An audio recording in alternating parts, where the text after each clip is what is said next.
আসসালামু আলাইকুম। কালকে এখানকার সময় রাতে যখন বাংলাদেশের পরিস্থিতি দেখছিলাম, খুব খারাপ লাগছিল যে গত কয়েকদিন ধরে আমরা যে বিশ্লেষণ করছিলাম, যে প্রেডিকশন করছিলাম, সব কি মিথ্যা হতে যাচ্ছে কিনা। শেখ হাসিনার মাথায় এত সমস্যা যে এই পরিস্থিতিতে সে হার্ডলাইনে যাবে এটা সম্ভব, পুলিশ হার্ডলাইনে যাবে এটা সম্ভব, আমি মিলাতে পারছিলাম না। প্রথমে খুব খারাপ লাগছিল পরিস্থিতিগুলো দেখে। সেখানেও ওই যতটুকু আপনারা দেখেছেন, ধরেন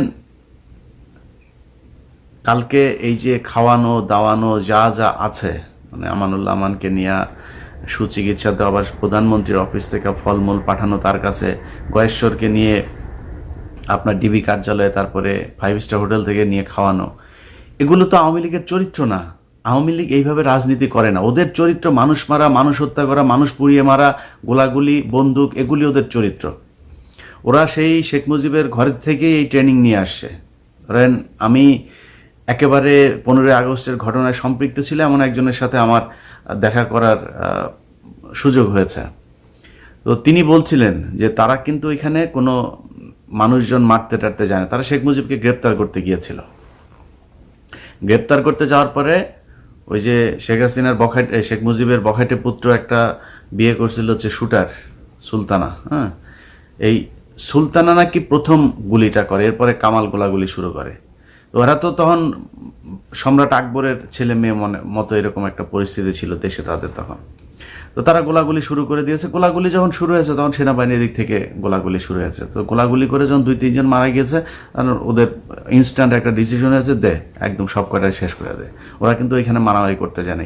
সো এদের চরিত্রই হচ্ছে মারামারি, গোলাগুলি, ককটেলবাজি, এগুলো করা। ওরা বাসা থেকে এগুলো শেখে।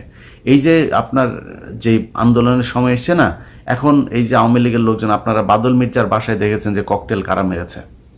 এর আগে পঙ্কজ দেবনাথ সে বলেছে যে এখানে বাস কিভাবে পোড়ানো হয়, আওয়ামী লীগ কিভাবে পোড়ায়।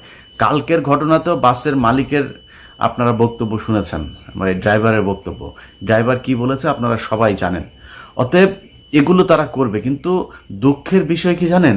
দুঃখের বিষয় হচ্ছে এসব নাটকে এখন আর আমেরিকাকে খাওয়ানো যাবে না। আপনারা এখন সবার হাতে হাতে ফোন আছে। যখন যেখানে যাকে দেখেন যে কেউ একজন বাসে আগুন দিচ্ছে বা আপনাদেরকে যাত্রী থাকা অবস্থায় সরিয়ে দিয়ে নামিয়ে দিয়ে, আপনারা এগুলোর ভিডিও, ক্যামেরা, আপনারা ছবি এগুলো নিয়ে রাখেন। এখন বাংলাদেশে কোনো সাংবাদিক নাই, সো আপনাদেরকেই সাংবাদিকতা করতে হবে। যারা সাংবাদিক হিসাবে আছে তারা ছবি নিলেও ওই হাউসে যাওয়ার পরে তাদেরকে চালাতে দেওয়া হবে না, কারণ উপরে সব বসানো আছে। এই 2-1টা টেলিভিশন, এনটিভি, বাংলা ভিশন, এরকম 2-4টা টেলিভিশনের বাইরে আর কেউ কিন্তু কথা শোনে না। অতএব আপনাকে ওই দায়িত্ব পালন করতে হবে। আমরা 10,000 মাইল দূরে থেকে যদি করতে পারি, আপনি ওইখানে থেকে এই দায়িত্বগুলো অন্তত আপনাদেরকে পালন করতে হবে, যে কোথায় কে কিভাবে আসলো সেই ছবিগুলো ভাইরাল হোক। তাইলেই প্রমাণ হয়ে যাবে যে কারা আসলে বাসে আগুন দেয়। বিএনপি জামাত কখনো বাসে আগুন দেয়? আমি নিজের চোখে দেখেছি 2013-14 সালে সেই আন্দোলন। বিএনপির লোকজন বাস ভাঙচুর করেছে, জামাতের লোকজন বাস ভাঙচুর করেছে, গিয়ে যাত্রীদেরকে বলে সবাই বাস থেকে নেমে যান। নেমে যাওয়ার পরে তারা বাসে ভাঙচুর শুরু করে। আওয়ামী লীগ কখনো এই আজকের যেই শেরাটনের সামনে আপনার 11 জনকে গান পাউডার দিয়ে পুড়িয়ে মারা, এটা আওয়ামী লীগ শুরু করেছে সেই 96-এর ওই আন্দোলনের সময়। অতএব এটা তাদের চরিত্র, যেটা বললাম, ওরা শিখে এসেছে। এখন এসব করে লাভ নাই।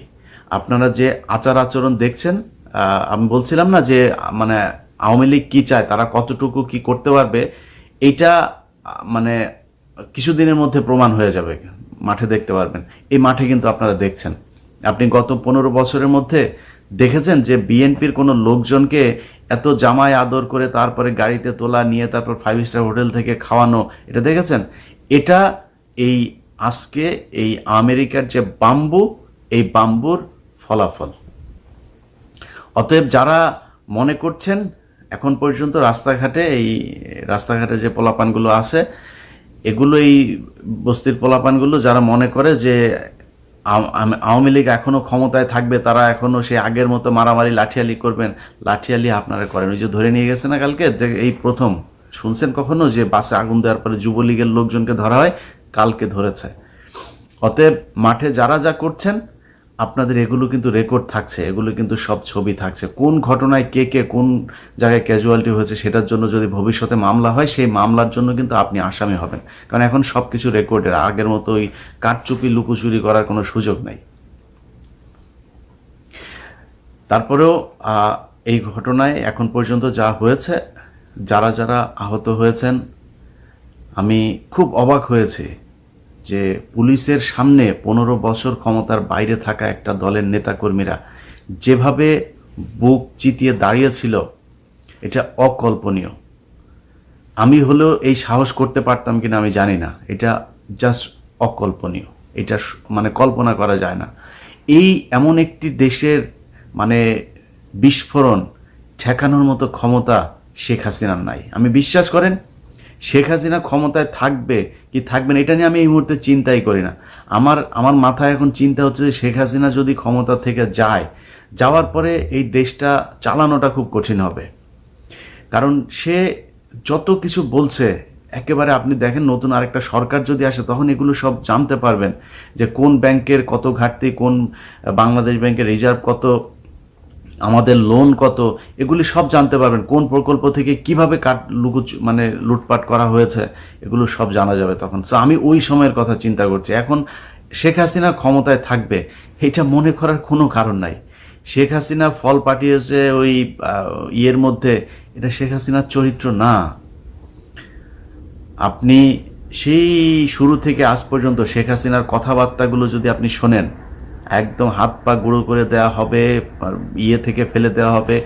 আপনি অবাক হবেন না শেখ হাসিনা যদি এখন খালেদা জিয়ার সাথে দেখা করতে যায়, যে কোনো সময় এই ঘটনা ঘটে যেতে পারে। অতএব এখন যে বিষয়টা আমি বলতে চাই যে বাংলাদেশের মানুষ তো আবার অতি নমনীয়, তো এই শেখ হাসিনার এইসব নাটক অভিনয় দেখে যেন তাকে মাফ করে না দেওয়া হয়, কারণ সে সুযোগ পেলে আবারও ছবল দেবে। এই শেখ হাসিনাকে আজকে বাংলাদেশে এনেছে জিয়াউর রহমান, অথচ সেই জিয়াউর রহমানকে নিয়ে শেখ হাসিনা এমন কোনো নোংরা কথাবার্তা নাই সে বলে না। অনেকে এখন বলে না যে তারেক রহমান কেন বিদেশে আছে, তারেক রহমান আসুক। আরে তারেক রহমান নামের তো মামলা আছে, তারেক রহমান দেশে গেলে কি করবে সেটা আমাদের চোখের সামনে নজির। শেখ হাসিনা যখন ইন্ডিয়াতে ছিল, বর্ডারটা পার হলেই তো বাংলাদেশে যাওয়া যেত, তখন তো বাংলাদেশের সাথে ইন্ডিয়ার বর্ডারও ছিল না। শেখ হাসিনা বর্ডারটা টপকায় যায় না কেন? এখন যারা বড় বড় কথা বলে যায় নাই কেন? জিয়াউর রহমান হাতে ধরে পায়ে ধরে তারপরে নিয়ে আসছে। আসার 17 দিনের মাথায় এই মানে ফেরাউনের লেডি ভার্সন জিয়াউর রহমানকে খুন করে। তো এটাই হচ্ছে শেখ হাসিনার চরিত্র। আপনি এর আগে কোকোর সাথে দেখা করতে গিয়েছে, সেখানে গিয়ে এক কোকো মারা যাওয়ার পর খালেদা জিয়ার সাথে দেখা করতে যাওয়ার পর সেখানে গিয়ে এক নাটক করেছে। অতএব তাকে মাফ করা যাবে না। আমাদের দেশের মানুষের মন এত নরম, মনে করেন একজন মানুষ নবমুসলিম হয়েছে, হিন্দু থেকে মুসলিম হয়েছে, আয় বাবা রে বাবা, সারা দেশে ফেসবুক সোশ্যাল মিডিয়া নবমুসলিম। আরে বাবা, ও নবমুসলিম হয়েছে, ও আল্লাহর সাথে বুঝুক, এত তেল মারা কিছু নাই। তো এইভাবে এই নবমুসলিম হয়ে হয়ে হিন্দু থেকে বিভিন্ন ধর্ম থেকে কত আপনার রয়ের এজেন্ট আপনার ধর্মের মধ্যে ভেতরে ঢুকে তারপরে আপনার ক্ষতি করে, সেটা আপনি জানেন না তো। সো এত মানে মানে উদার হওয়া ঠিক না।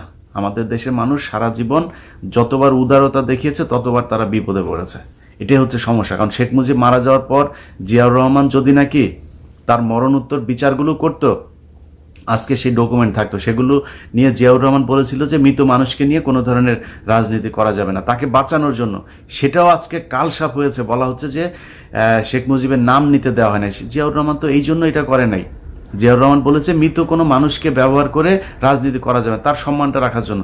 জিয়াউর রহমানের উচিত ছিল তখন শেখ মুজিবের আসল চরিত্র, তার পরিবারের আসল চরিত্র 71 থেকে 75 পর্যন্ত যে দুঃশাসন, এটা মানুষের সামনে তুলে ধরা। সেটা তুলে না ধরার কারণেই আজকে শেখ মুজিবকে এত উপরে উঠানোর এই সুযোগ তারা পাচ্ছে। আমি বিশ্বাস করি যে শেখ হাসিনার এই নাটক এগুলো মানুষ বুঝবে, এবং আপনারা যারা রাজপথে এই মুহূর্তে আছেন, আপনাদেরকে মূলত আশ্বস্ত করার জন্যই আমার আজকের এই ভিডিও, যে গতকালকে শেখ হাসিনার নৈতিক পরাজয় হয়েছে। আপনারা কালকে জয়ী হয়েছেন। সামনে রাজপথে পুলিশের পরিবর্তন আরও বেশি দেখবেন। আপনাদের মনে রাখতে হবে যে 15 বছর একটা দল ক্ষমতায় আছে, এদের একটা বিশাল মানে প্রশাসনে একটা গ্রুপ তৈরি করেছে, তারা জীবনের সর্বোচ্চ দিয়ে চেষ্টা করবে এই দলটাকে ক্ষমতায় রাখতে। কিন্তু কালকের যে পরিস্থিতি আপনারা দেখেছেন, আমার মনে হয়েছে নতুন আরেকটা পুলিশ বাহিনী কালকে মাঠে আছে, তাদের সেই আচরণ দেখা যায়নি। আচরণ আরও বেশি আপনারা লক্ষ্য করবেন। শুধু একটা জায়গায় পরিবর্তন আসতে কিছুটা সময় আসবে, সেটা হচ্ছে এই যে আওয়ামী লীগের বললাম টোকাই যেগুলো আছে, এগুলো তো জানে না কিছু, কেন্দ্রীয় সিদ্ধান্ত, কেন্দ্রে কি হচ্ছে এরা কিছু জানে না। আপনি এর আগে দেখেছেন মায়া চৌধুরী সবার আগে লাভ দিয়ে আসা ঢাকা শহরে মাস্তানি করে লুঙ্গি টুঙ্গি পরে, এবার কিন্তু দেখা যাচ্ছে না। হ্যাঁ, অতএব তারা ছাড়া, এই যে টোকাই শ্রেণীটা ছাড়া অন্য সবার ভেতরে একটা পরিবর্তন লক্ষ্য করবেন। টোকাইদেরকেও মনে করেন যে বিএনপি যদি একটু শক্ত হয়ে দাঁড়ায়, যদি শায়েস্তা করে, অবশ্য সেই জায়গায় কিছু সমস্যা আছে, কারণ ওরা তো ওই যে পুলিশের ভেতরে যায়, মানে আঁচলের নিচে যায় তারপরে পলায়। ওরা পুলিশ ছাড়া দেখবেন আপনি আওয়ামী লীগের বিশাল বিশাল জয় বাংলা জয় বঙ্গবল্টু এই বলতেছে, কিন্তু সাথে পুলিশ আছে, একা একা কিন্তু তারা যায় না। তো শেষ করছি, সবাই ভালো থাকবেন, আল্লাহ হাফেজ।